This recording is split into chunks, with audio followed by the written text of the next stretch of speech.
¿Qué pasó? ¿Ya? Buenos días, a nombre del presidente de la Conferencia Interamericana de Seguridad Social, el maestro Zoé Robledo Aburto. Me es muy grato poder saludarles, apreciables colegas que se dedican a la seguridad social y que nos acompañan en la inauguración de este foro. Me gustaría saludar muy especialmente a la Alianza Global por la Protección Social Universal, mejor conocida como USP 2030, y al Consejo Latinoamericano de Ciencias Sociales, instancias coorganizadoras del foro. En esta inauguración nos acompaña como invitado especial y como representante de la Alianza Global por la Protección Social Universal, el doctor Truman Packard, economista líder de la práctica global de protección social y empleo en el Banco Mundial, a quien saludo atentamente y le agradezco su presencia en este evento. Me gustaría saludar al doctor Gonzalo Basil, coordinador del Grupo de Trabajo de Salud Internacional de Claxo y director del Programa de Salud Internacional de la Facultad Latinoamericana de Ciencias Sociales en República Dominicana, y quien impartirá la conferencia inaugural sobre el futuro de la atención a la salud en el continente americano. También saludo al doctor Óscar Feo Isturiz, también del Grupo de Trabajo de Salud Internacional de Claxo, quien comentará la conferencia del doctor Basil. Hace 18 meses, la Organización Mundial de la Salud declaró la pandemia del entonces brote de COVID-19, y aunque nos encontramos ante una situación que presenta avances respecto a lo que enfrentábamos hace año y medio, la emergencia prevalece. En muchas partes del mundo conviven las restricciones a la movilidad y a las actividades económicas con las acciones para conseguir una nueva normalidad que nos permita convivir con el virus hasta que se consiga controlar la pandemia. Alrededor de todo el planeta se ha iniciado la inmunización de las poblaciones con resultados desiguales y la apertura parcial de actividades. Es decir, estamos en medio de una transición. Hemos superado los momentos más complicados de la pandemia, pero el trabajo de mitigación y control continúa. Es previsible que cuando consigamos superar la pandemia nos encontremos con un mundo distinto del que conocíamos en 2019. Uno de los signos más claros de esta diferencia es la aceleración de algunas transformaciones en el mundo laboral, particularmente el creciente uso del teletrabajo y el trabajo en plataformas digitales. Y bien, estos eran campos en los que había algunas experiencias previas a la pandemia, fue a raíz de esta que se convirtieron en realidades cotidianas. Aunque no tenemos absolutas certezas de hacia dónde se moverán los sistemas sanitarios y de seguridad social, lo cierto es que las demandas y necesidades para transformarlos se han vuelto patentes. La pandemia ha evidenciado la importancia de contar con servicios sanitarios eficaces, eficientes y de calidad, así como la de tener acceso a programas de transferencias monetarias que protejan a la población del empobrecimiento. Es decir, la emergencia actual ha develado las consecuencias de que el Estado delegue a la esfera individual la respuesta a problemas colectivos, y por ello lo crítico que resulta contar con sistemas de seguridad social robustos.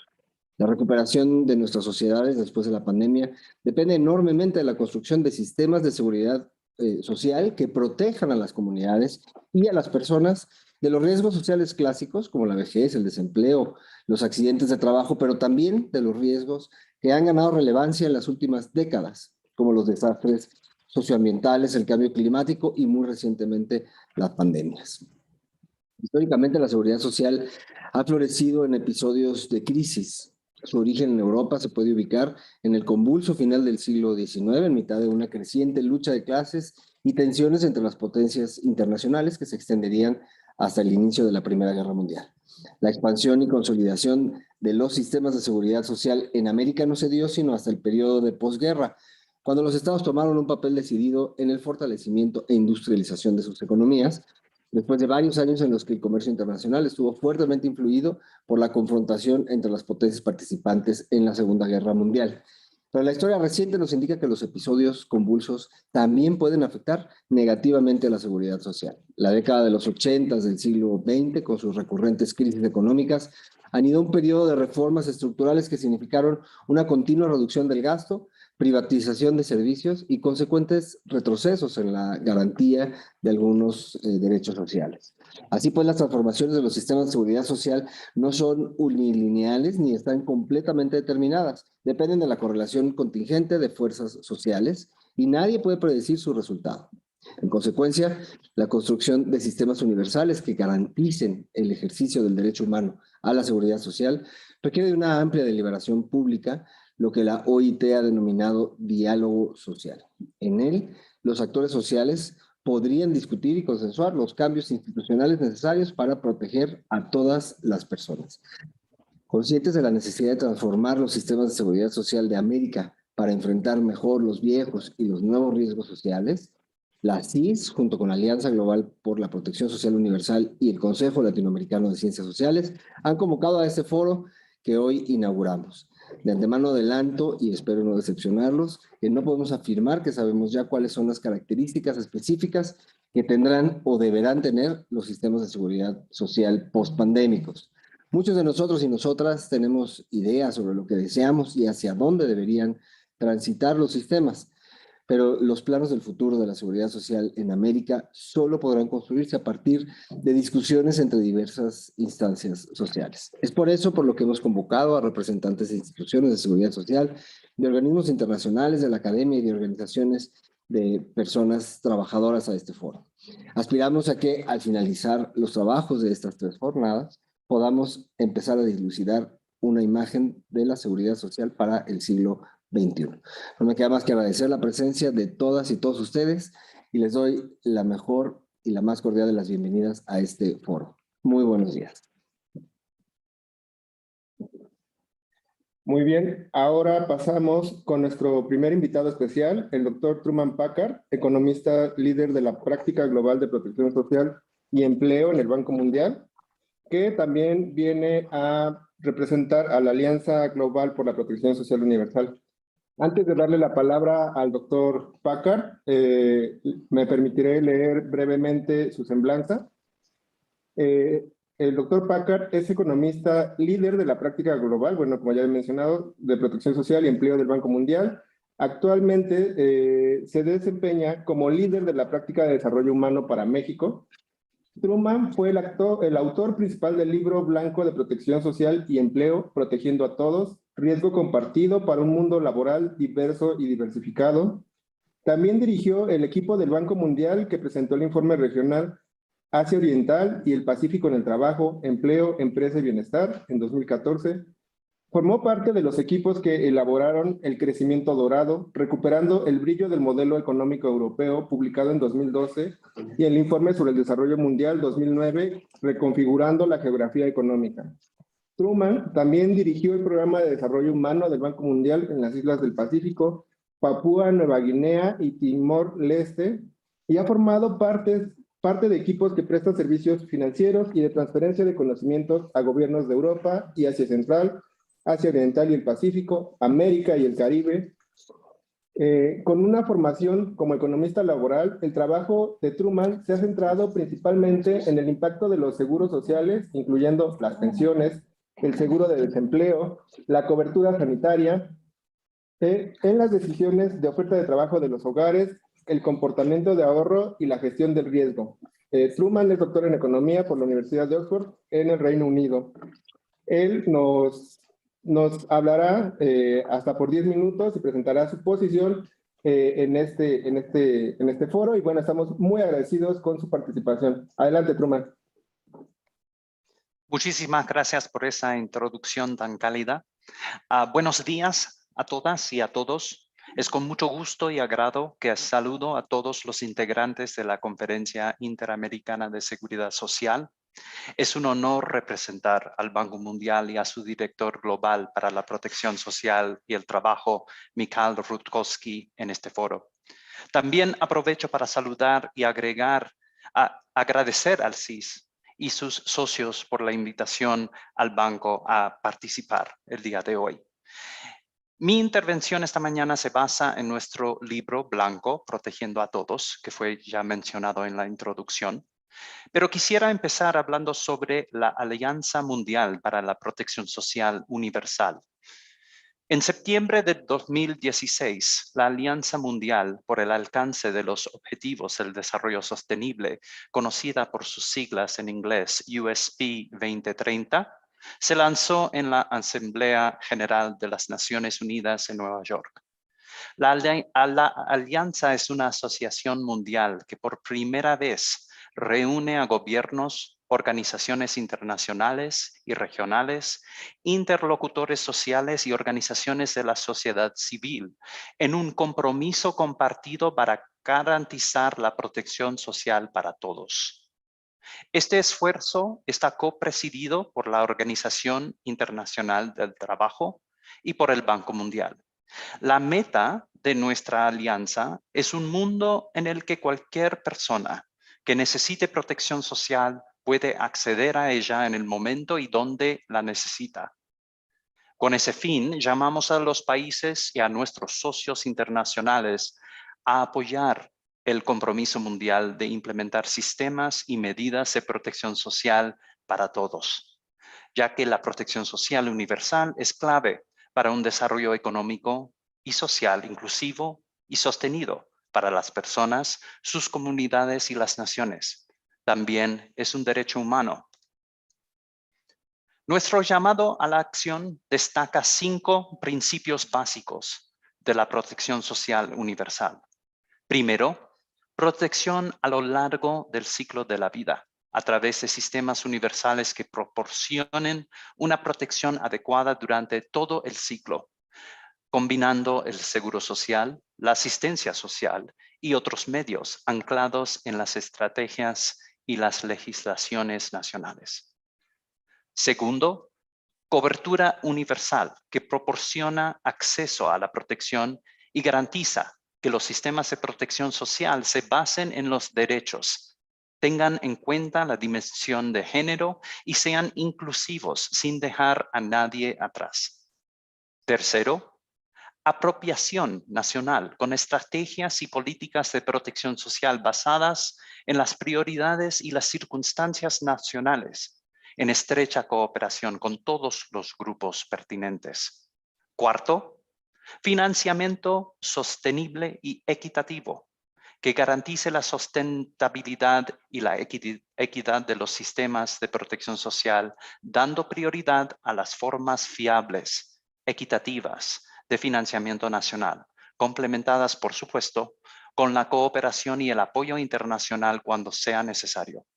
Y quinto, la participación y el diálogo social para fortalecer la gobernanza de los sistemas de protección social a través del liderazgo institucional, la coordinación multisectorial y la participación de los interlocutores sociales y otras organizaciones pertinentes y representativas, para generar un apoyo de base amplia y promover la eficacia de los servicios. Eso es una meta muy clara. Nuestros principios son bien definidos, pero también con muchos retos y obstáculos que enfrentamos en el camino. Quizás los más formidables y desafiantes de esos obstáculos son los cambios al mundo del trabajo, ya sea por el cambio tecnológico y la renovación continua de las habilidades que esto exige, las olas turbulentas del comercio internacional y los grandes movimientos de las cadenas de valor, cambios sociales que traen con sí nuevas preferencias y expectativas sobre qué es el éxito profesional, los cambios demográficos que transforman hasta cuándo y cómo nos retiramos del trabajo pleno. Y por supuesto, el cambio climático que demanda medidas urgentes de mitigación y de adaptación que hacen inviables algunos sectores de la economía. Estos cambios se suman a un reto de muy larga data para los gobiernos, sobre todo de Latinoamérica, la economía informal omnipresente. Todas estas fuerzas tienen un impacto en común: la diversificación del mundo laboral.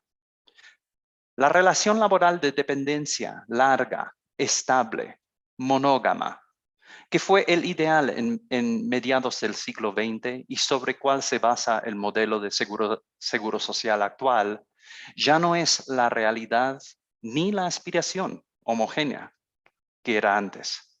Esta diversificación del mundo laboral desafía al modelo de seguro social predominante y le exige cambio para poder cumplir su rol fundamental, que es cubrir las adversidades y repartir los riesgos que el mercado por sí solo no puede repartir, o que reparte mal y a un precio inalcanzable para la mayoría de las personas. La pandemia que el mundo está sufriendo hoy muestra indudablemente cómo la sociedad requiere instituciones de la seguridad social sólidas, que son confiables y sostenibles. También nos ha demostrado la necesidad por políticas e instituciones de seguridad social que son pragmáticas, flexibles y ágiles, que reaccionan rápidamente para activarse, responder y ampliar su cobertura, sobre todo en situaciones de crisis y catástrofe. Las instituciones de la seguridad social que más ayudan han proporcionado a los hogares durante esta crisis son las que respondieron con un pragmatismo y flexibilidad. Pues esa misma postura de flexibilidad y pragmatismo es también la mejor forma de enfrentar y aprovechar las fuerzas que están cambiando tan profundamente al mundo del trabajo. Un paso pragmático y urgente a dar es desligar las coberturas y protecciones más importantes que brinda la seguridad social del lugar y de la forma en que las personas trabajan. El seguro social ya no se puede definir o distinguir entre los instrumentos de la protección social meramente por un modelo de financiamiento, las alícuotas y contribuciones sobre la nómina. La tecnología que tanto está cambiando al mundo de trabajo también nos brinda fuentes alternativas de financiamiento que ahora son viables para financiar el reparto de riesgos. Alternativas más eficientes, más fiables, más eficaces y sobre todo más solidarias. Espero que podamos enfrentar los retos y superar los obstáculos en el camino hacia la protección social universal, con pragmatismo, flexibilidad y creatividad, sabiendo que si el seguro social se define no por un modelo de financiamiento, sino por su rol esencial, el reparto de riesgo y el manejo de la incertidumbre que los mercados solos no aguantan. El seguro social tendrá un rol cada vez más relevante en el mundo laboral, riesgoso, pero lleno de oportunidades, y para el desarrollo inclusivo. Este es el argumento y la conclusión de nuestro libro blanco, Protegiendo a Todos. Les saludo a todas y a todos y nos deseo una conferencia fructífera. Muchísimas gracias.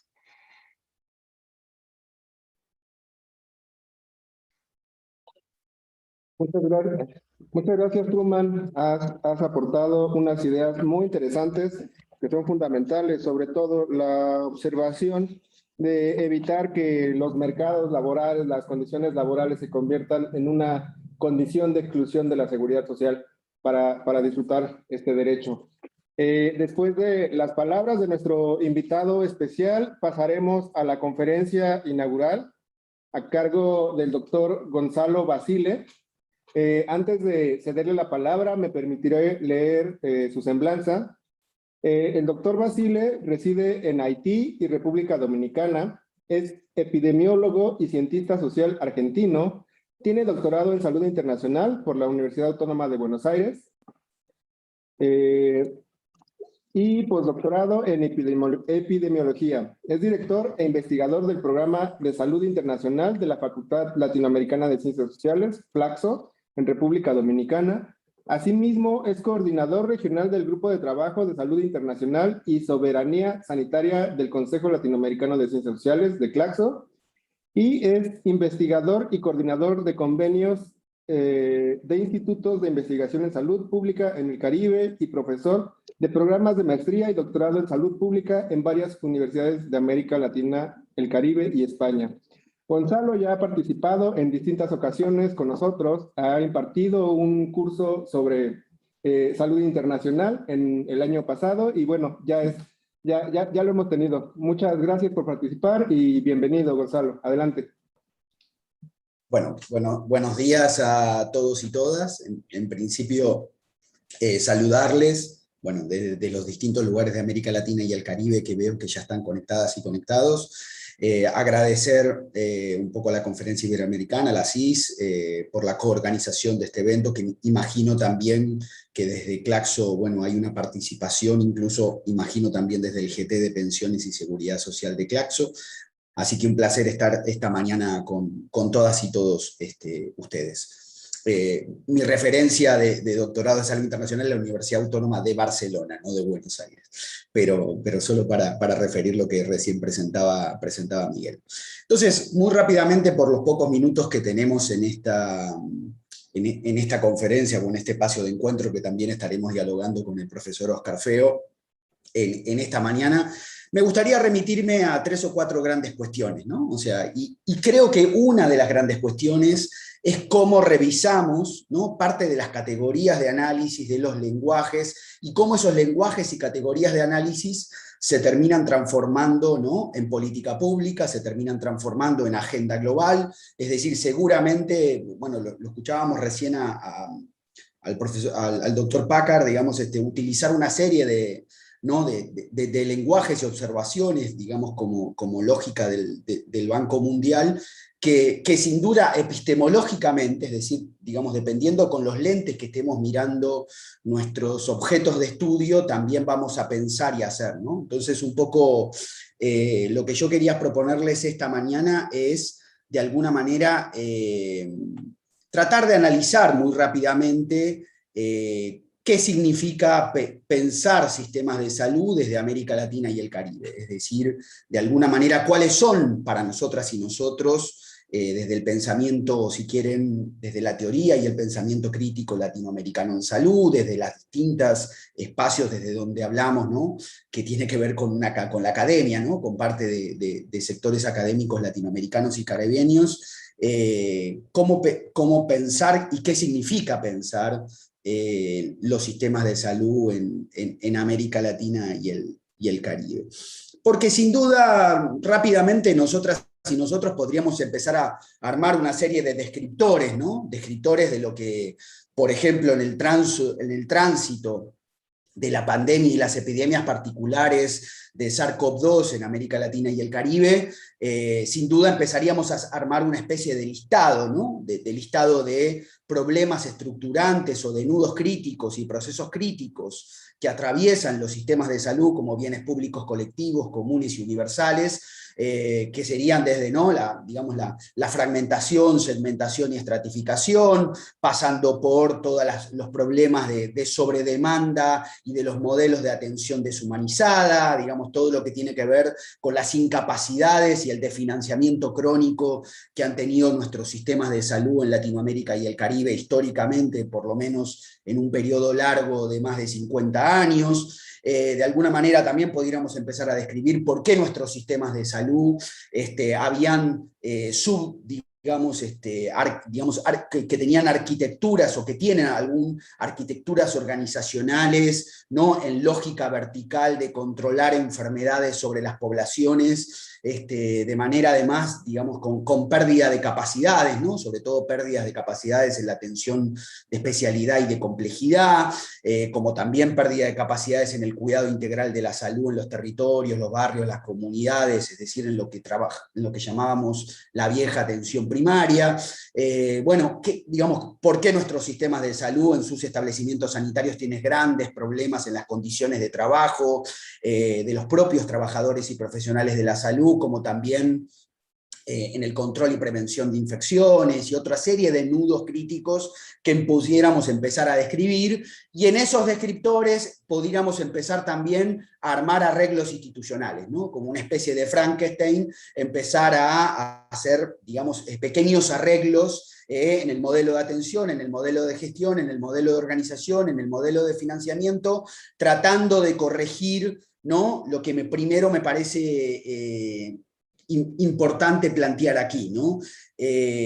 Volver a recuperar América Latina y el Caribe, más que repetir tesis, es decir, más que copiar, digamos, teorías o políticas, ¿no? Y hay que poner, si quieren, después lo voy a desarrollar muy rápidamente, la cuestión de las políticas basadas en las evidencias, para preguntarnos quién está produciendo esa evidencia, ¿no? Y qué lógica tienen esas evidencias de las políticas que nos están de alguna manera mostrando como evidencia para América Latina y el Caribe. Yo creo que el primer punto que quisiera poner, digamos, en esta conferencia hoy, es que es necesario recuperar el estudio de los sistemas de salud y también de seguridad social desde la especificidad geopolítica de Latinoamérica y el Caribe. Es decir, y en esa especificidad geopolítica de América Latina y el Caribe, sin duda hay un conjunto, no solo de diferencias, sino un conjunto situado desde donde tenemos que pensar y hacer, ¿no? Sistemas de salud para los desafíos epidemiológicos, demográficos, de política sanitaria, de interculturalidad, de un conjunto de problemas que están interseccionados y que determinan o son procesos, digamos, de nuestras condiciones de vida desiguales e inequitativas, determinan las formas que trabajamos, vivimos, nos enfermamos y nos morimos. Es decir, nosotras y nosotros, en la especificidad de estudiar los sistemas de salud, necesitamos, diría, de alguna manera, no solo en la academia, es decir, ustedes saben que las universidades son sistemas de conocimiento, pero también nuestras universidades son sistemas de desconocimiento. Es decir, yo creo que mi primera aportación sería cómo, digamos, de alguna manera repensar dos procesos que muchas veces estructuran nuestras políticas y nuestras acciones sobre los modelos de atención sanitaria y nuestros sistemas de salud.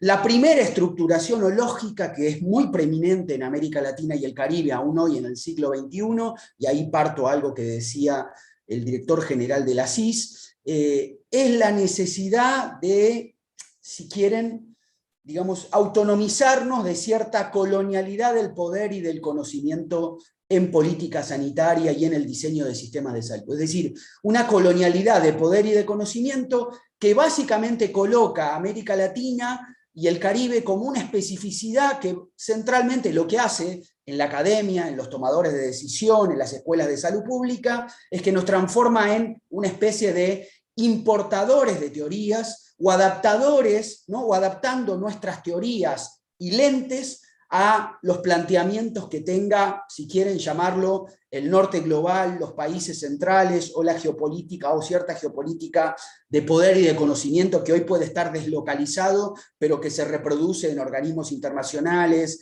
y en ciertos actores globales del campo de la salud, digamos, ¿no? La primera cuestión es cómo revisamos, si quieren, digamos, una serie de dependencias que nos han hecho y nos han transformado en administradores, ¿no? O, si quieren, en reproductores de teorías y de lentes epistemológicos en el sur, en América Latina y el Caribe. Y un segundo nudo crítico que me gustaría comenzar iniciando es el tema también de cómo abordamos esta segunda lógica de reproducción, que es una especie de folclore nacional o folclorismo nacional, es decir, partimos de la idea de que nuestros sistemas de salud y nuestras realidades son tan singulares, tan diferentes, son tan únicas en América Latina y el Caribe como una territorialidad, si quieren, del capitalismo mundialmente periférico dependiente, que son tan particulares y tan singulares que no pueden ser comparadas, ni estudiadas, ni pensadas en clave latinoamericana y caribeña. Y yo un poco lo que les venimos un poco a proponer en esta conferencia, de una pregunta muy pertinente, ¿no? En el ciclo del tránsito de la crisis internacional epidemiológica del SARS-CoV-2, es decir, es preguntarnos nuevamente en el siglo XXI, ¿no? Sobre todo, claro, mirar qué nos pasó en el siglo XX, ¿no? En el proceso de la arquitectura, digamos, organizacional, institucional de nuestros sistemas sanitarios, pero también preguntarnos cuáles son los desafíos para América Latina en esta especificidad, ¿no?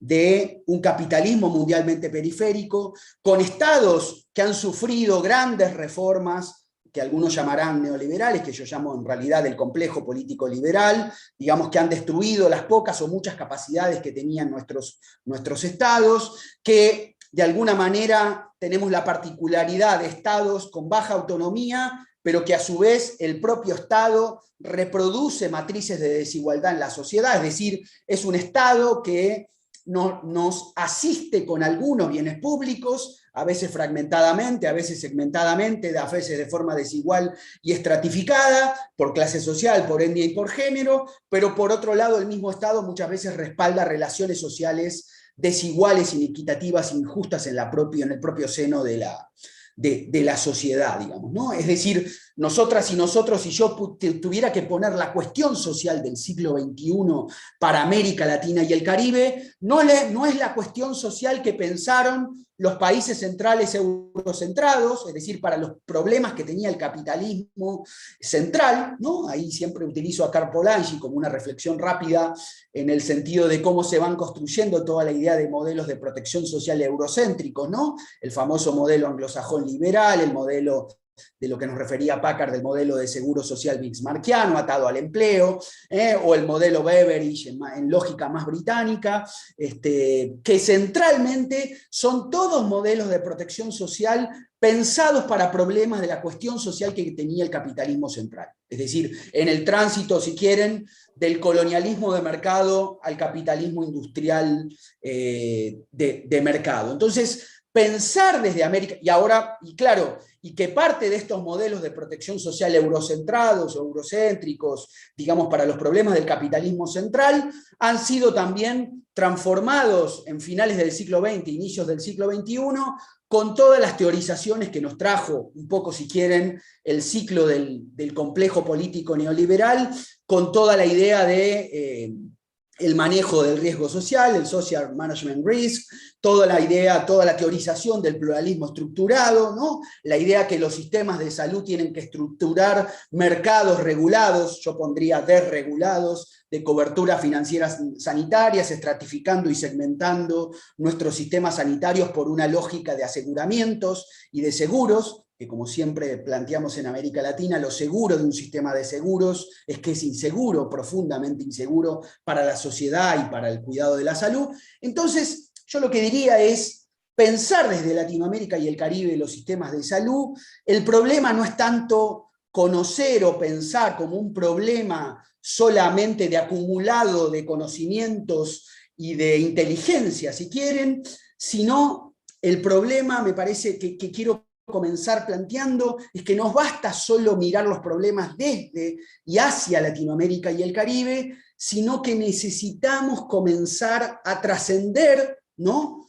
parte de nuestras lógicas, si quieren, de dependencia, de reproducción, epistémicas, ¿no?, de producción de conocimiento, pero esa producción de conocimiento atraviesa nuestras políticas sanitarias, atraviesa nuestros espacios de gestión y gobierno, atraviesa nuestras acciones en el campo de los sistemas de salud, es decir, cómo trascender estas bases un poco eurocéntricas panamericanas, que donde centralmente es un poco, quería plantearles de alguna manera parte de lo que yo llamaría no solamente las dependencias, sino parte de lo que nos tenemos que de alguna manera descolonizar en teorías y políticas en el siglo XXI en los sistemas de salud en Latinoamérica y el Caribe.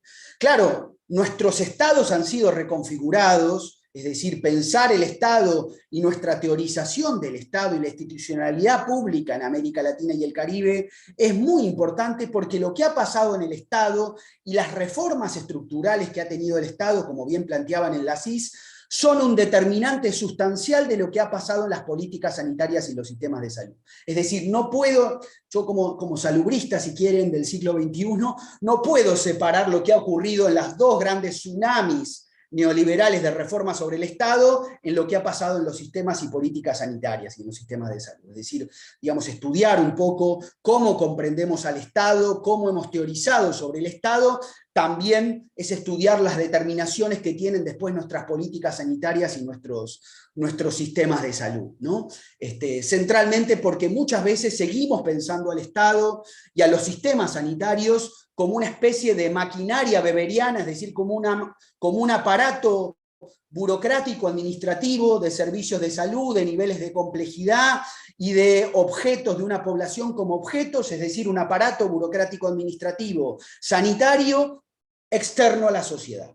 Y con esas lógicas pensamos ese aparato administrativo externo a la sociedad, de esa manera pensamos los sistemas de salud y de esa manera actuamos sobre los problemas sanitarios, epidemiológicos, socioambientales y sanitarios, y de esa manera, de alguna manera, planteamos arreglos instrumentales sobre este aparato externo a la sociedad.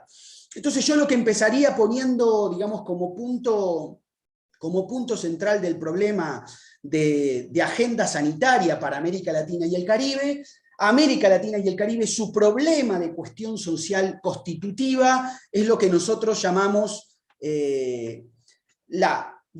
los procesos de desciudadanización. Es decir, América Latina y el Caribe ha sufrido en, digamos, sus últimos por lo menos 50 años en este capitalismo periférico que es acelerado, líquido, extractivo, desigual, ha producido una desciudadanización por mercantilización, es decir, tenemos grandes sectores de las sociedades latinoamericanas y caribeñas, pónganle el porcentaje que quieran, de acuerdo a Centroamérica, el Caribe, Sudamérica y demás, que han quedado desciudadanizados por mercantilización. ¿Qué significa esto? Que sujetos y sujetas, familias enteras, ciudadanas y ciudadanos, han tenido que ir a resolver todos sus problemas de salud colectiva, de protección social, de materialidad de la vida al mercado, porque el Estado ha entrado en problemas estructurantes, ¿no? Y el Estado de alguna manera no garantiza o no puede, digamos, no ha podido construir bienes públicos universales de calidad como bienes comunes, es decir. Y esa desciudadanización por mercantilización significa cosas muy prácticas, ¿no? Que se envían nuestros niños y niñas a escuelas privadas, que transitamos y nos movemos por vehículos privados y por transporte privado, que muchas familias de esta desciudadanización por mercantilización terminaron yéndose a vivir a zonas privadas, residenciales o grandes torres, alejadas del resto de la sociedad, que pagan, ¿no?, de su bolsillo o bien por distintas modalidades, digamos, seguros o coberturas financieras privadas, es decir, digamos, un gran porcentaje de la población, o una gran porción de la población latinoamericana y caribeña está desciudadanizada por mercantilización. ¿Qué quiere decir?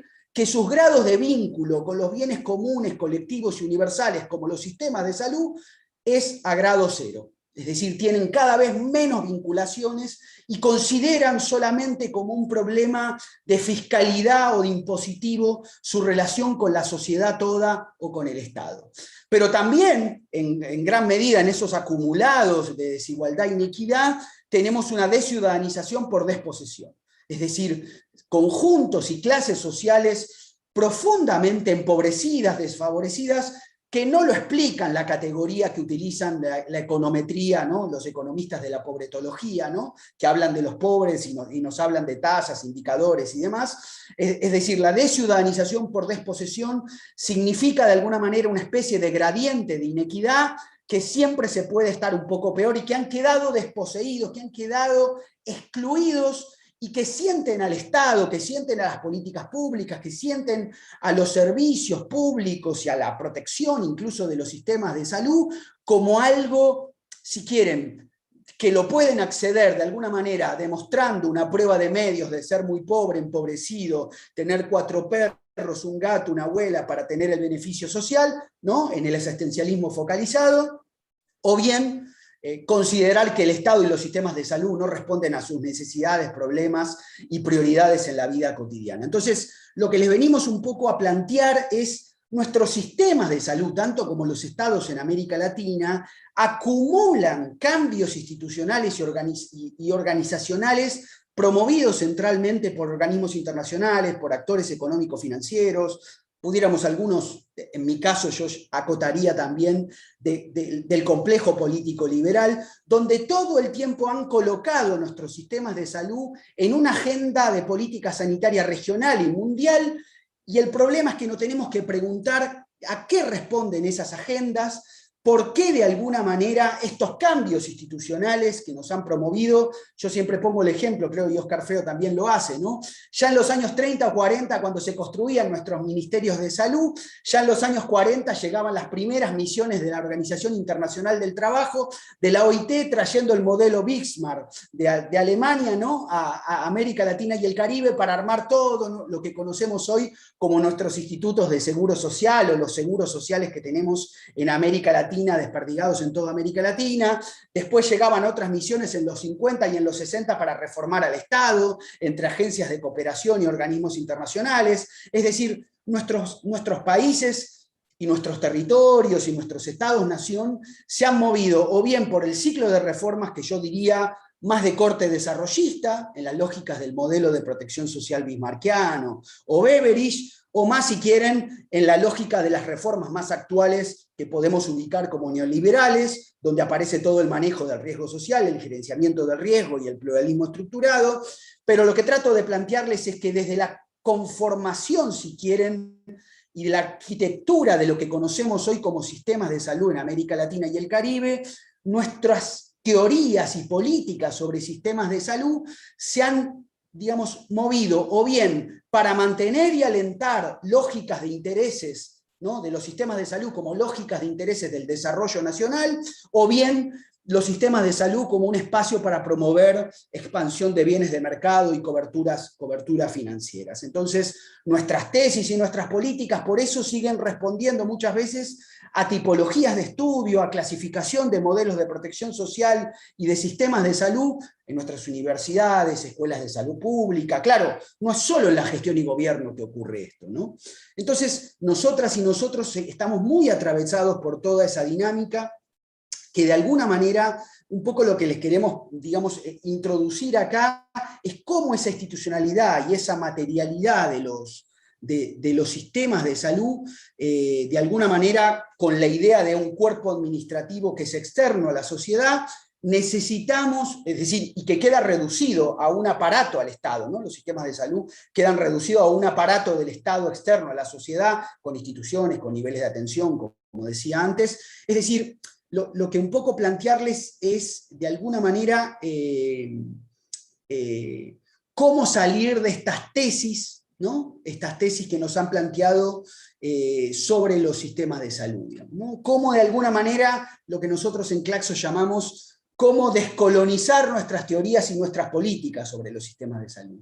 Cómo pensar desde América Latina en el carácter específico y de las crisis, ¿no?, de la desigualdad y las inequidades que tiene América Latina y el Caribe, cómo de alguna manera salimos una especie de esta jaula de hierro, ¿no?, de la racionalidad administrativa, burocrática o de importación de teorías que han tenido nuestros sistemas de salud, ¿no?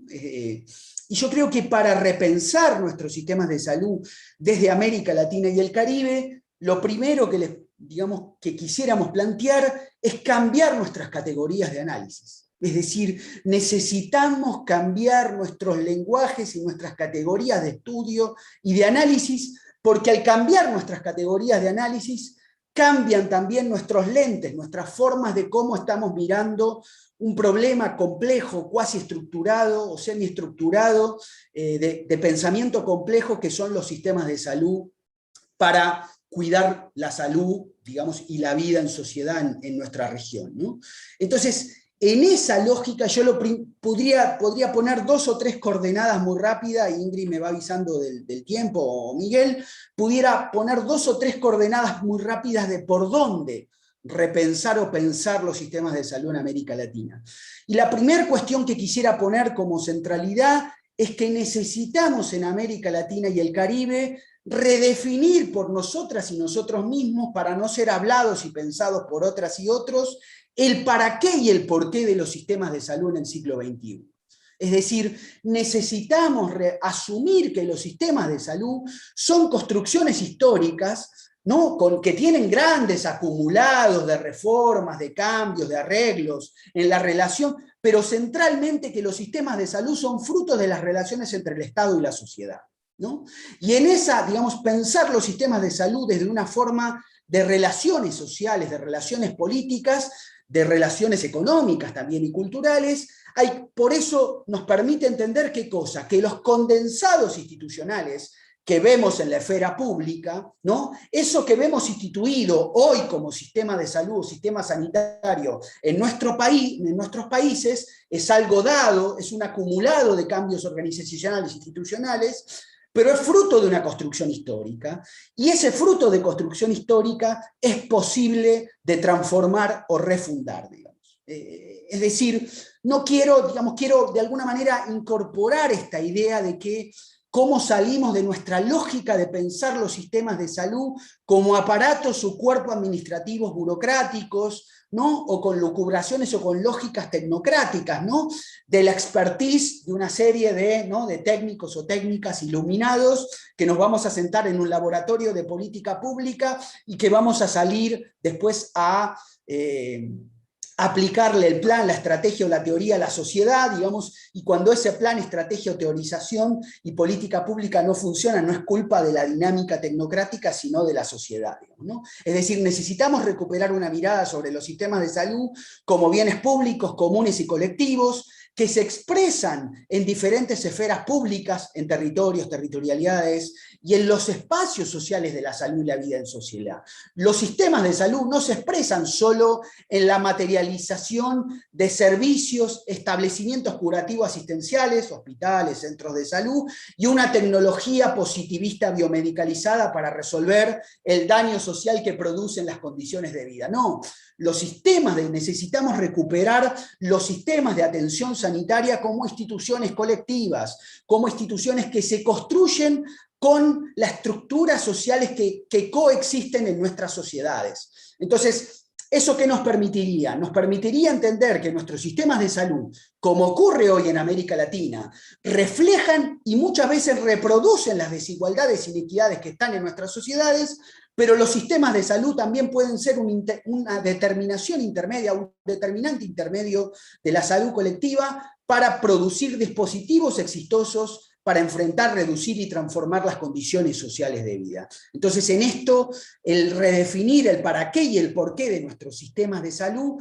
implica reconfigurar las relaciones sociales y las relaciones de poder al interior de las interacciones entre la sociedad y el Estado. Es decir, necesitamos democratizar el Estado para democratizar los sistemas de salud y la política sanitaria. Es decir, y hay que entender que parte de toda la reflexión de la teoría crítica latinoamericana en salud, tanto expresada en la medicina social, en la salud colectiva, como en el pensar de la teoría crítica latinoamericana, del pensamiento crítico latinoamericano en el siglo XXI, es fruto de una revisión. Es decir, nosotros trabajamos en un nuevo saber hacer, donde la organización de los sistemas de salud parte de nuclear tramas de institucionalidad, de materialidad y de territorialidad que ponen en el centro de nuestra preocupación de los sistemas de salud como una respuesta institucional, material, territorial y social para la mejor manera para enfrentar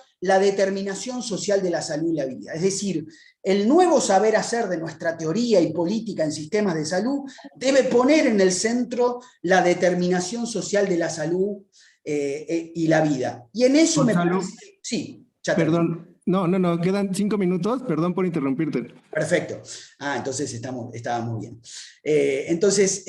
Solo en esa idea de poner en el centro la determinación social, implica repensar, ¿no?, los modos de vida en nuestros territorios, en nuestras territorialidades, la capilaridad que tienen nuestros servicios y sistemas.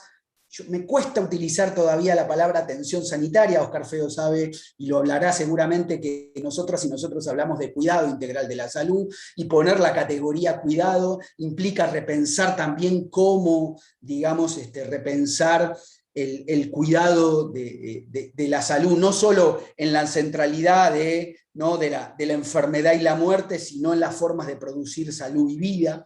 Y en esa capilaridad institucional, yo ahí tomaría al primer autor latinoamericano clave, Maldonado Torres. Necesitamos entonces, en nuestra propuesta de redefinir el para qué y el por qué de nuestros sistemas de salud, abrir un giro decolonial. Es decir, cómo abrimos un espacio en América Latina y el Caribe para empezar de a poco a descolonizar nuestras teorías y políticas como de sistemas de salud, como un trabajo que no es solo un trabajo académico, que es un trabajo académico, que es un trabajo de la sociedad, y que también es un trabajo que nos enseñan los gestoras y gestoras, los técnicos y técnicas, los gestores y gestoras públicos que están en las instituciones del Estado. Es decir, cómo pensar nuevas categorías epistémico-teóricas nos permite incorporar un nuevo campo de categorías de análisis con una intención epistémica de transformar nuestros lentes y nuestras formas de pensar los sistemas de salud desde el sur, digamos, ¿no? Entonces, construir ese nuevo marco de categorías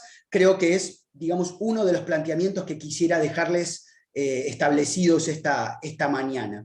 ¿Por qué? Porque un nuevo lenguaje, una nueva epistemología, un nuevo marco de categorías, de conceptos, de categorías de estudio, sin duda estructuran y retroalimentan nuestras formas de construir política colectiva, política, digamos. Entonces el giro decolonial es el primer, coordenada que quisiera plantearles de los sistemas de salud en el siglo XXI. El segundo planteamiento sobre los sistemas de salud, para ir terminando, es la conceptualización que América Latina y el Caribe no necesita más arreglos institucionales instrumentales sobre los sistemas.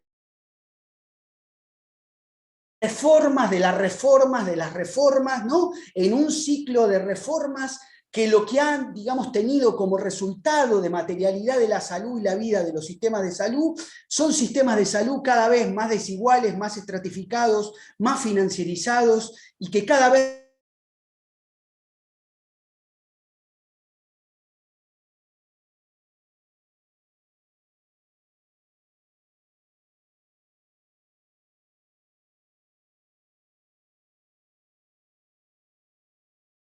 Al parecer... análisis. Sí. No, perdón, es que se quedó congelada tu imagen. Perdón, Gonzalo, como que te perdimos unos momentos. Ah, ok. Entonces, ahí vuelvo. Entonces, refundación de los sistemas de salud parte del malestar, parte del inconformismo, parte de una autocrítica y de una revisión de los procesos precedentes que hemos tenido en América Latina y el Caribe sobre nuestro sistema de salud. Es decir, cómo reimaginamos, ¿no? Nuestros sistemas sanitarios. Sin duda la gran capacidad de innovación, de transformación, de redefinir los sistemas de salud se anidan en nosotras y nosotros mismos, se anidan en la sociedad y en el Estado. Nosotros tenemos suficientes capacidades técnicas, populares, comunitarias, para repensar nuestros sistemas de salud. Entonces, el primer cambio es el cambio de categorías, ¿no? Dejar atrás la categoría arreglos, reformas, instrumentos, y comenzar a conceptualizar una refundación de nuestros sistemas de salud en el siglo XXI. Es decir, y refundación configura un nuevo punto de partida. Refundación de los sistemas de salud no es un resultado final. Claro, nosotros podríamos detallar después aquí, digamos, qué significa refundar nuestros sistemas de salud, pero refundación significa asumir un carácter transicional en nuestras políticas, estrategias y cambios para la refundación de los desafíos que tienen nuestros sistemas de salud en América Latina y el Caribe. Y yo diría ahí, utilizaría la metáfora de Lorenz, ¿no? Del efecto mariposa. Es decir, la refundación como punto de partida implica cómo muchas veces pequeños cambios en sistemas complejos como los sistemas de salud pueden producir grandes transformaciones. Es decir, necesitamos encontrar los puntos claves, ¿no? Para dejar de reproducir lógicas, ¿no? Y dejar de ser reproductores y administradores de teorías y políticas, de las lógicas que reproducen, ¿no? Más dependencia, más fragmentación, estratificación y desigualdad en nuestros sistemas de salud, y empezar a encontrar los puntos claves, los pequeños cambios en el efecto mariposa, para encontrar los puntos claves de transformación, ¿no? En esas estructuras internas que transforman un sistema, digamos. Es decir, esto es como vieron los dinamiteros cuando van a dinamitar un edificio completo. Yo no les estoy planteando que mañana hay que dinamitar todo el edificio y echarlo abajo, digamos, ¿no? Porque hay escombros y hay problemas, digamos, sino empezar a buscar los puntos claves donde hay que hacer ese trabajo y esa transformación. ¿Y para qué y por qué hacer esto? Es decir, porque nosotros necesitamos salir de la idea de que el campo de los estados, la sociedad y los sistemas de salud no es un campo neutral, no existe un único modelo de abordaje en comprensión histórica, y nosotras y nosotros de alguna manera, y con eso ahí sí termino, creo que necesitamos avanzar no a más separación de funciones y fragmentación de los sistemas de salud, no a más subsidio a la demanda y seguros públicos o seguros público-privados de aseguramiento, no necesitamos avanzar más asociaciones público-privadas, sino necesitamos poner un punto de partida que nos permita, digamos, comprender cómo universalizar bienes públicos con integralidad, cómo democratizar nuestros sistemas de salud, como nuevas redes territoriales de sistemas, cómo generar procesos interculturales, no solo de descolonización de las políticas y las teorías, sino cómo descolonizamos nuestros sistemas de salud en sociedades plurinacionales de América Latina y el Caribe, y sin duda cómo construimos lo que yo diría la teoría de sistemas de salud del siglo XXI, que son los sistemas universales de salud, es decir, cómo se universalizan bienes públicos, integrales y universales en el siglo XXI, que no es la universalización del siglo XX de los países centrales, digamos, sino que es una universalización que requiere interculturalidad, que requiere participación social y participación popular en la relación del Estado y la sociedad, pero que requiere profundamente cambiar nuestras formas de materialidad, arquitectura institucional y organizacional de nuestros sistemas de salud para responder a los desafíos epidemiológicos, demográficos y sanitarios del siglo XXI en América Latina y el Caribe. Si no, seguiremos haciendo arreglos institucionales, seguiremos haciendo cambios instrumentales, seguiremos copiando teorías y políticas y seguiremos teniendo graves problemas y brechas de inequidad y desigualdad, que no es otra cosa que de desciudadanización e injusticia social en el siglo XXI en nuestra región. Nada más. Muchas gracias, Gonzalo. Muchas gracias por tu charla y por exponer esta perspectiva latinoamericana y desde el sur. Seguramente se prestará mucho para los comentarios que a continuación hará el doctor Óscar Feo, a quien agradezco mucho su participación y de quien leeré una breve semblanza. El doctor Óscar Feo es salubrista venezolano con posgrados y maestrías en salud pública en Canadá. Es profesor jubilado de la Universidad de Carabobo, profesor e investigador del Instituto de Altos Estudios en Salud Arnoldo Gabaldón en Venezuela. Fue director ejecutivo en 2 periodos del Organismo Andino de Salud. Fue miembro del primer equipo de gestión del Instituto Suramericano de Gobierno en Salud del UNASUR. Es investigador asociado al Grupo de Trabajo de Salud Internacional y Soberanía Sanitaria de Claxo y también es destacado docente y conferencista invitado en universidades, congresos y seminarios en toda América Latina y el Caribe. Tiene una larga trayectoria en áreas de gestión en diversas etapas del Ministerio de Salud de Venezuela. Muchas gracias y adelante, doctor Óscar, por hasta 15 minutos.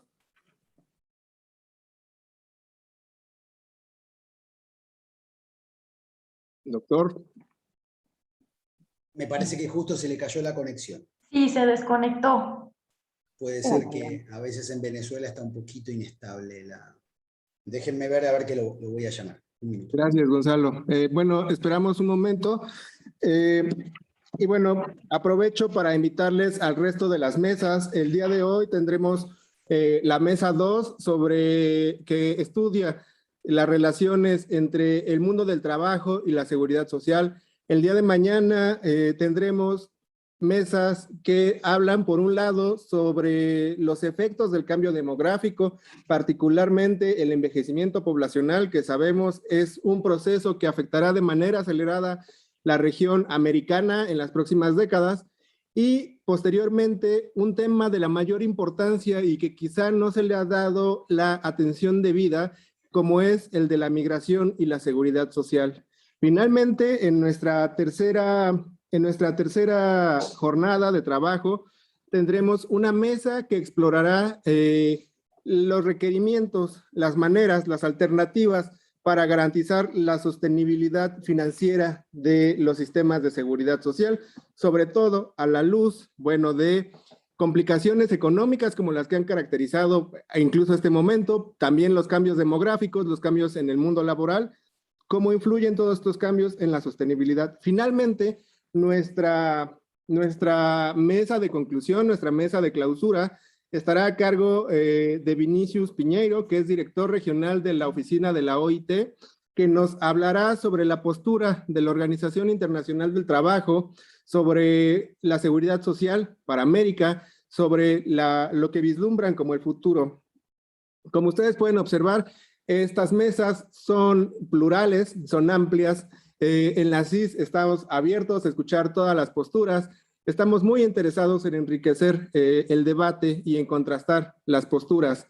Me parece que no sé si el doctor ya ande por aquí, el doctor Oscar Feo. No, mira, acabo de llamarlo por teléfono que tuvo un apagón completo digamos, en Venezuela con la luz, así que se le cayó toda la conexión. No sé si me dijo que continuáramos y que si en unos minutos se volvía a reconectar, pero lamentablemente, bueno, son cosas Claro. que un poco pasan en nuestra región, digamos.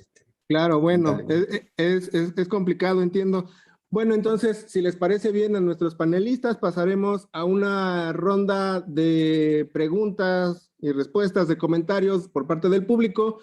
Y si todo sale bien, regresaremos con los comentarios del doctor Oscar Feo. Entonces, bueno, en primer lugar, gracias, aquí está Truman. Me pregunta el público, me parece que esta pregunta va dirigida a Gonzalo, que si podrías ampliar, por favor, sobre el concepto de cuidado integral de la salud.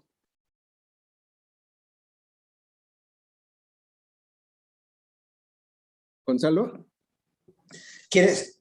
Ya retomo, digamos, bien. Bueno, centralmente el cuidado integral tiene que ver con revisar, digamos, de alguna manera nuestros sistemas de salud.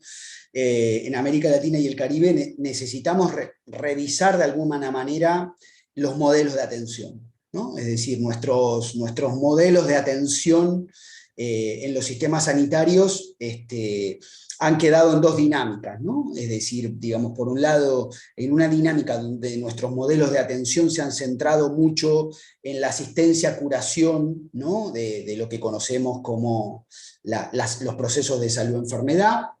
Y en esa lógica, nuestros modelos de atención, como diría el querido Edmundo Granda, se han transformado en una enfermología pública, ¿no? Es decir, poner en el centro de los modelos de atención solo el tratamiento del cuerpo enfermo, es decir, como proceso individual, es decir, como tratamiento de cuerpo enfermo individual, donde el modelo de atención toma medidas de diagnóstico de tratamiento verticales sobre un cuerpo enfermo, con, digamos, medidas curativas, asistenciales, tecnológicas, medicamentosas, y que de alguna manera ese modelo de atención ha ido no solamente deshumanizándose, sino, como sabemos, se ha ido mercantilizando, se han ido generando grandes procesos también de falta de eficacia, ¿no? Y de calidad de ese modelo de atención. Entonces, y en segundo lugar, digamos, América Latina y el Caribe todavía aún hoy tienen mucho la tesis de lo que a veces llamamos, ¿no? La atención primaria de salud, ¿no? O sea, y la atención primaria de salud, como diría nuestro querido Tejada Gómez de Perú, primero que con atención primaria de Alma Ata tuvimos un problema de traducción, ¿no? O sea, porque digamos, healthcare, digamos, o primary care, digamos, tenía que ver con un cuidado, ¿no? Primario, y la palabra cuidado nosotros en América Latina la reemplazamos por atención sanitaria, ¿no? Atención primaria. Y esa atención primaria en América Latina y el Caribe es necesario repensarla. ¿Por qué? Porque la atención primaria se ha transformado en una atención que algunos autores llaman ¿no? Una atención para pobres con pobres recursos, es decir, una atención que se transformó en un paquete de lo básico de atención, ¿no? De microintervenciones, aquel modelo de atención primaria selectiva de los años 80 que se ha ido reproduciendo en parte de nuestros sistemas sanitarios en América Latina y el Caribe, y que a medida que esa atención primaria se ha transformado más en un eslogan que en una materialidad real, ¿no? Con las confusiones del primer nivel de atención con atención primaria, es decir, y cuidado integral de la salud, en primer lugar, vuelve a poner en el centro la preocupación de los problemas de salud, enfermedad, atención y cuidado como un problema entre los equipos de salud y la comunidad, entre los equipos de salud y los problemas que se producen fuera de nuestros establecimientos y que, claro, nosotras y nosotros en los hospitales o en los centros de atención sanitaria podemos atender, digamos, pero que también podemos abordar no solo preventiva y promocionalmente, sino en el cuidado integral que atraviesan por género, por etnia, por clase social, que atraviesan las condiciones de nuestros territorios, que atraviesan las condiciones de salud socioambiental. Entonces, cuidado integral de la salud busca volver a recuperar, en primer lugar, el concepto de cuidado, y no de atención. El concepto de atención tiene un concepto reparatorio o mitigatorio. El concepto de cuidado es trabajar en todo el ciclo del cuidado, ¿no? Como conocemos y como sabemos. En segundo lugar, recuperar la integralidad.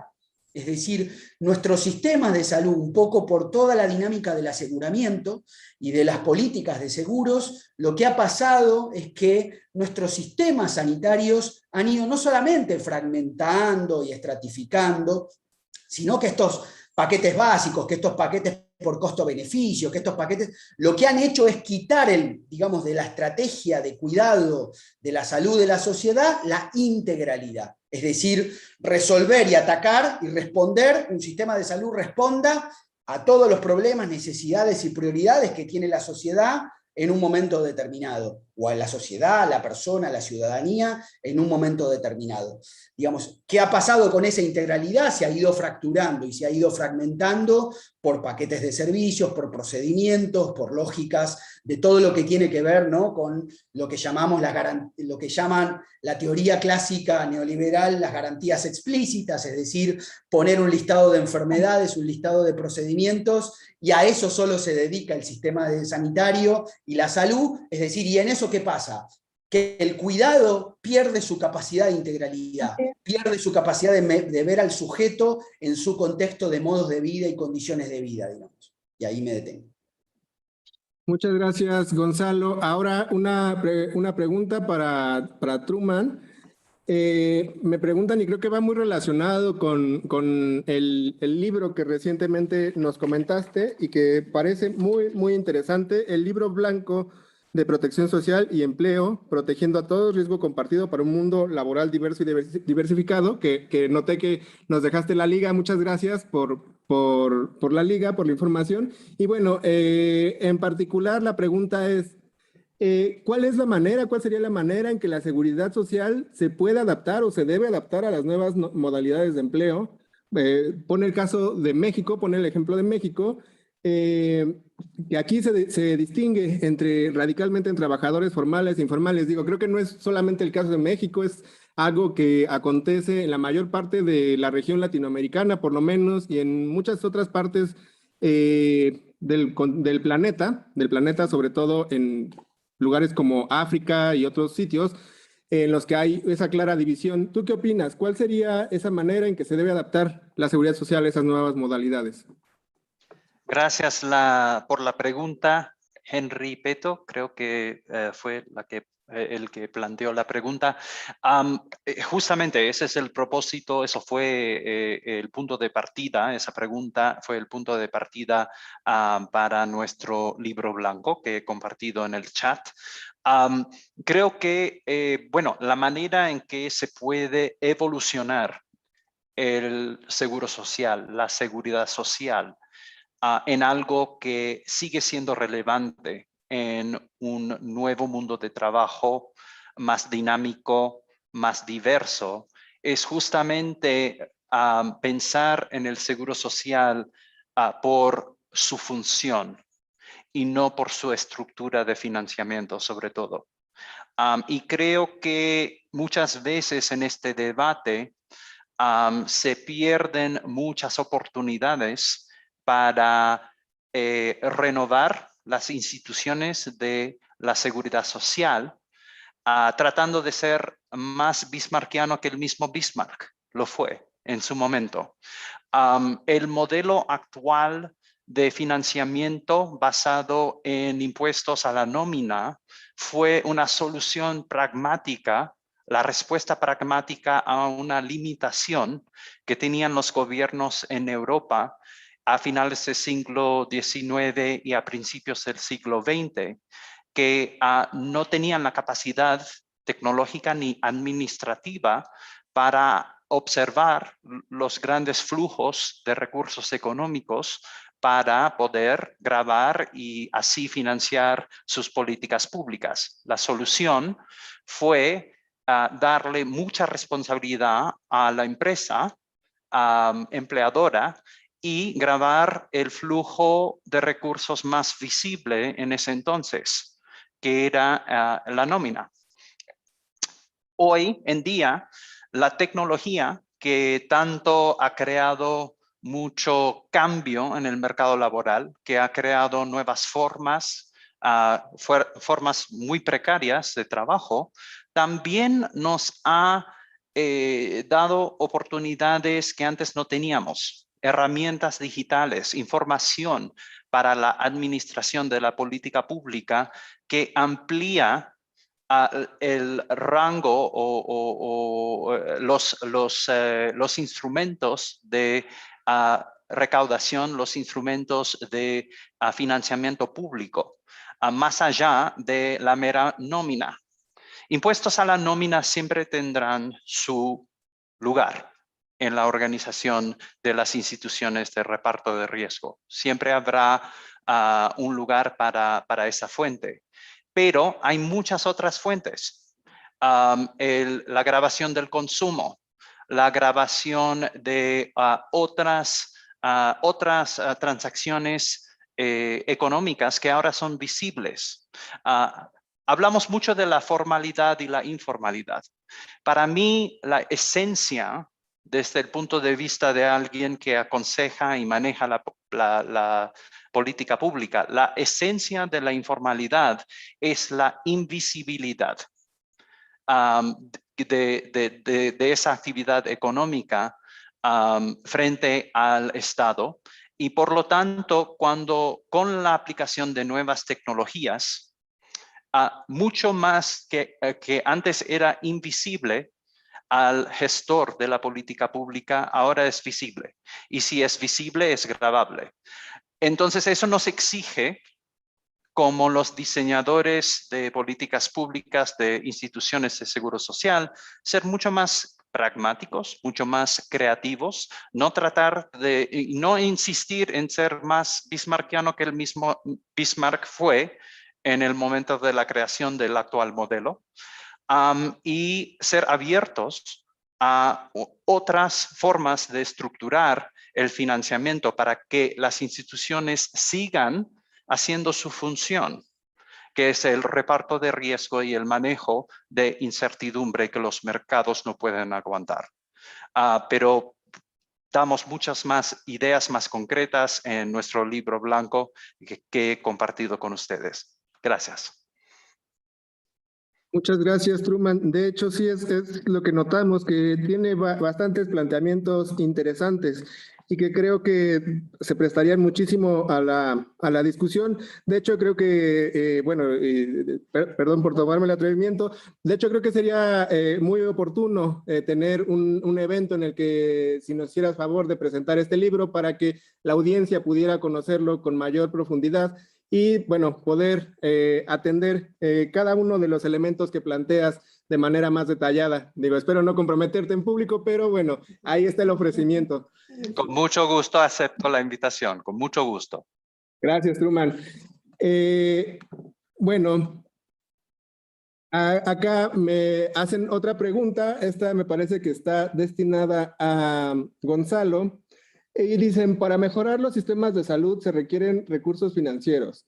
¿Qué hacer ante los gobiernos que dedican bajo porcentaje del PIB al sistema de salud y no quieren incrementar impuestos por ser medidas impopulares?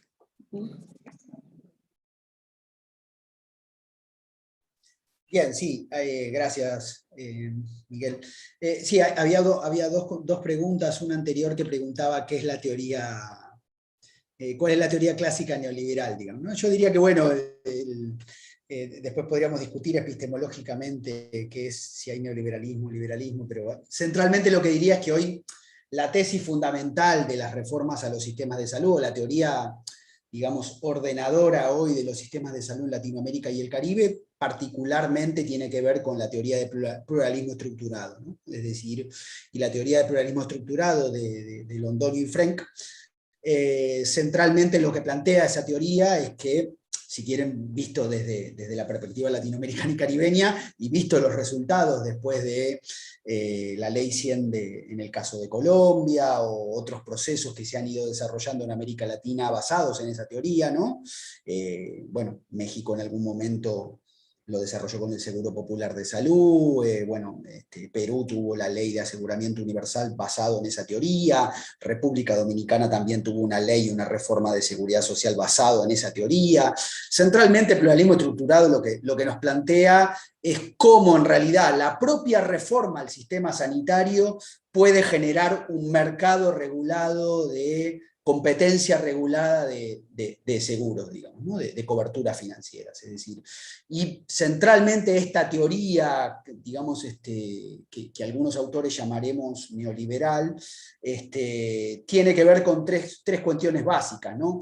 La primera es la separación de funciones, es decir, el sistema de salud, de alguna manera, molecularmente se fragmenta, digamos, y que de alguna manera esa separación de funciones divide, ¿no?, el financiamiento de la modulación financiera, es decir, de los entes reguladores de la rectoría, la modulación y la provisión de servicios. Y esa separación de funciones, en la práctica, lo que ha generado en América Latina y el Caribe, por un lado, es el deterioro, digamos, y una serie de problemas que fue asumiendo los servicios y los sistemas de salud pública, como, digamos, un campo de lo residual en el cuidado de la salud, pero por otro, esa separación de funciones ha construido y ha estructurado, si algo ha estructurado el pluralismo estructurado, es un mercado de coberturas financieras. Es decir, y la aparición de, digamos, ¿no?, y la consolidación del sistema financiero y los bancos, ¿no?, incorporados al campo de las coberturas y al campo de la estructuración de cómo se organizan los sistemas de salud, ¿no?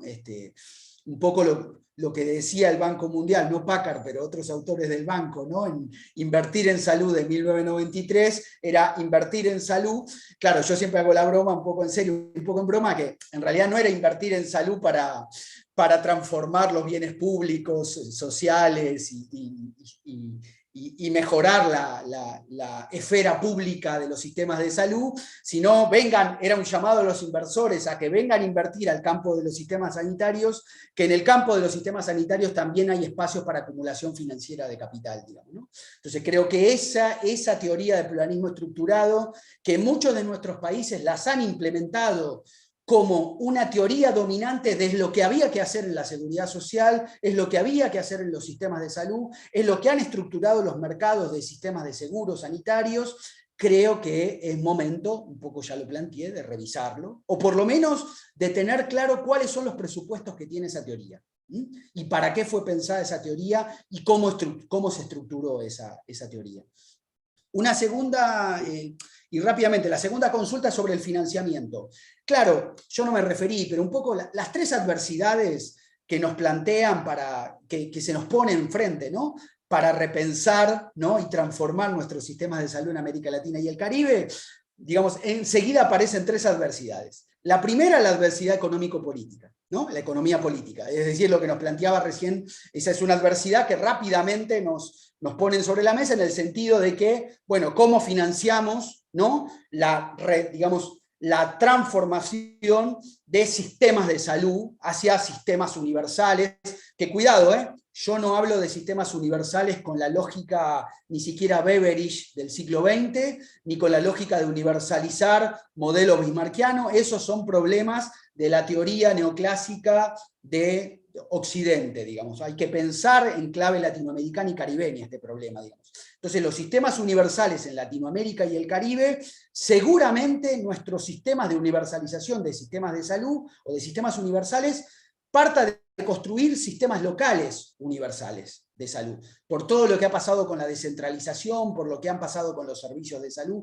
Ahora, esos sistemas universales en su adversidad económica o en su adversidad financiera, es necesario pensarlo en clave también de repensar nuestros sistemas impositivos, nuestros sistemas de justicia fiscal, nuestros sistemas de qué estamos grabando, es decir, todos sabemos que la seguridad social clásica bismarckiana del siglo XIX o del siglo XX todavía seguimos, ¿no?, por cotizaciones o por rentas generales, es decir, América Latina y el Caribe todavía tiene, digamos, un desafío por delante de repensar, ¿no?, que, digamos, de alguna manera, como yo llamo, la plata marcada, ¿no? Es decir, cómo generamos, digamos, transformaciones en la justicia fiscal o en los sistemas tributarios y fiscales para, de alguna manera, marcar, digamos, un financiamiento que permita empezar a abordar un horizonte de transformación de financiamiento. Ahora, cuidado, también hay una adversidad política, ¿no? La adversidad política es que muy rápidamente el sistema político latinoamericano y caribeño, el sistema político expresado en partidos políticos, a veces en gestores directivos, rápidamente se nos plantea que los sistemas universales, es decir, que el Estado latinoamericano y caribeño, que los Estados latinoamericanos y caribeños no están en capacidades de construir sistemas universales, y que no están en capacidades de construir un proceso de refundación en el andamiaje institucional y organizacional de nuestros sistemas de salud. Es decir, que no tenemos capacidad de construir soberanía sanitaria sobre nuestras políticas y sobre nuestros sistemas sanitarios, ¿no? Y eso parte de varias razones, pero una razón importante que yo diría es que necesitamos recuperar escuelas de gobierno en Latinoamérica y el Caribe, escuelas de gobierno en el Estado, en el gobierno del Estado, pero escuelas de gobierno que nos hagan pensar con cierta autonomía relativa, ¿no? O sea, utilizando Polanza, digamos, es decir, con cierta capacidad de creatividad y de innovación en las políticas sanitarias, de los sistemas de salud o de los sistemas más ampliamente de seguridad social o de protecciones sociales, digamos.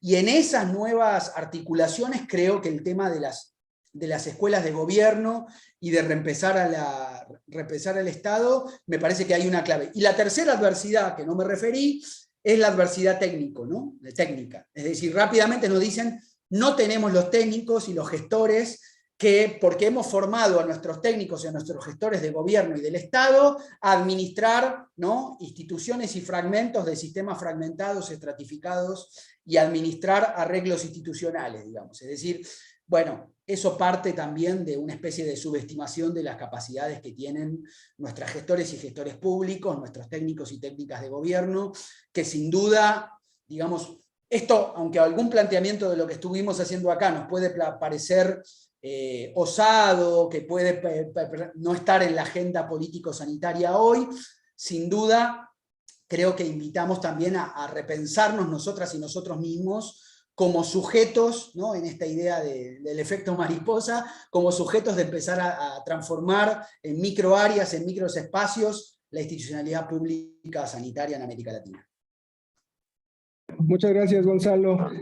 Finalmente, y para cerrar, creo que se podría formular una pregunta similar para Truman, aunque ciertamente ya abundó un poco sobre la idea de que ahora hay elementos, actividades que se pueden grabar. Entonces, en ese sentido, no sé si podrías abundar, por favor, Truman, en cómo podemos financiar no estrictamente sistemas de salud, sino más bien prestaciones sociales para, bueno, en general, en los países, sobre todo pensando en la debilidad fiscal de varios de nuestros países en América Latina, y bueno, la dificultad justamente que has tenido, que has señalado para financiar sistemas basados en un sistema de aseguramiento bismarckiano.